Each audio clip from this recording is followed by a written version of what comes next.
was about 8 years ago, was our first one. And it was much smaller than what we're doing now. It was probably about 5 acres. We were already selling pumpkins, so we thought, well, we'll add a corn maze and see how it goes. While the first corn maze was a hit with visitors, Dave admits it was fairly simple. The first year, we didn't want to put a whole lot of money into it because it was just, we were just trying it out. And so we designed it. It was very, lots of right turns and left turns, not a lot of curves. And it was all based on, we'd drive 10 rows in, and then we'd make a right turn, and I would have somebody go in front of me and count the rows, and then we'd drive to that point, and then we'd make a turn, and it was all based on a big grid, and that's how we cut it. Today the designs are more complicated thanks to advances in technology. Now it's all done with a GPS.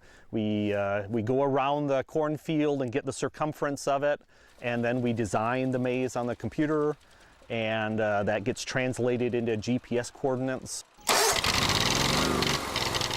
Armed with a zero-turn mower, a laptop, and a GPS receiver, Dave heads into the field, blind. When I'm driving through the cornfield, I'm not really looking around at anything else.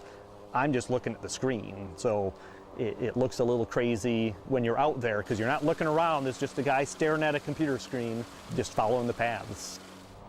After 20 hours of cutting, this is the end result. 4 different mazes cut into 16 acres of corn, each with a theme. Every year we have a different theme for it. This year it's going to be a superhero theme. The bigger corn maze is not just trying to make it through the corn maze, but we also incorporate the theme in. As you're going through the maze, you're also trying to find things. In this case, it might be that you're trying to, as you find things in the maze, you get new superhero powers. Past themes have included the Wild Wild West, Lost in Space, and Pirates of the Cornubia. And despite all the work that it takes to put together these aerial works of art, Dave says it's worth it. If it wasn't for the kids, it wouldn't be worth all the work. but in October when you're out there and there's kids laughing and running around and having a lot of fun, that's when it pays off and you get geared up for the next year. In St. Joe County, Frank Watt, News Center 16.